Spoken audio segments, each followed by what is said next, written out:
Family આજે આપણે ladies ઉપર એક વાત કરીએ કે આ જે બેઝિક આપણા કામ છે, રેગ્યુલર રૂટીન આપણું, એ કોઈ દી ખૂટવાનું નામ કેમ નથી લેતું? એનો કાંઈ જવાબ પણ નથી, એના માટે કોઈ શબ્દ પણ નથી. જે લોકો બારે પણ કામ કરે છે, ઘરમાં પણ આટલા બધા મેનેજ કરે છે, જે કચરા પોતા વાસણ અને કિચન અકોર્ડિંગ જે કાંઈ કામ છે એ તો બધાય કરે છે, પણ જે એક્સ્ટ્રા કામ હોય છે ને એનો કાંઈ જવાબ જ નથી. ઘણીવાર આપણે નથી કરતા તો લોકો કહે છે કેટલું ઘર ગંદુ પડ્યું છે, પણ જ્યારે આપણે કરીએ છીએ ને ત્યારે આપણે કોઈ જોતું નથી.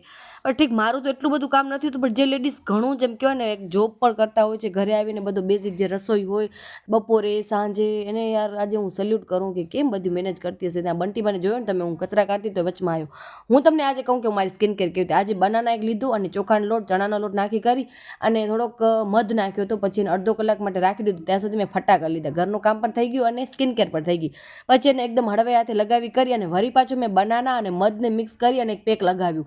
આનું કારણ એ છે કે હમણાં મારી સ્કિન કાંઈક અલગ જ ટાઈપનું, જેમ કે ઉનાળો પણ લાગે છે અને શિયાળો પણ લાગે છે, એમાં સ્કિન એકદમ ડ્રાય થઈ ગઈ છે. પછી બસ સરસ મજાનો નાહી ધોઈ અને બહાર આવી અને મેં એક સકરટેટી લઈ લીધી અને સ્કિનમાં થોડોક મોઇશ્ચરાઇઝ પછી પણ લગાવ્યો હતો મેં. અને મને આજે વિચાર આવ્યો કે હું ઘઉંનો આજ ફાઇનલી વારો લઈ લઉં અને ઘઉંને પણ સાફ કરી અને રાખી દઉં. જેમ કે હું તમને કહેતી હતી ને લેડીઝ માટે કેટલા કામ, તો આ પણ એક કામ જ છે ને યાર, કે આમ કેમ બધું એકદમ વ્યવસ્થિત બધું રાખવાનું. આ 12 મહિનાનું ધાન આપણે સાચવવો પડશે. તો મેં આ ફેરા પીપળો પણ લીધો છે, જેના મેં મારા ઘઉં બધા રાખી દીધા, થોડોક એરંડિયો મલાવી કરી અને બસ ઘઉં સાફ થઈ ગયા છે. કાંઈક 2-2.5 વાગતા હતા, પછી મેં વળી પાછું વોટરમેલન સકરટેટી લીધો અને સાંજના મારો વિચાર હતો કે આજે હું મગનું શાક બનાવું.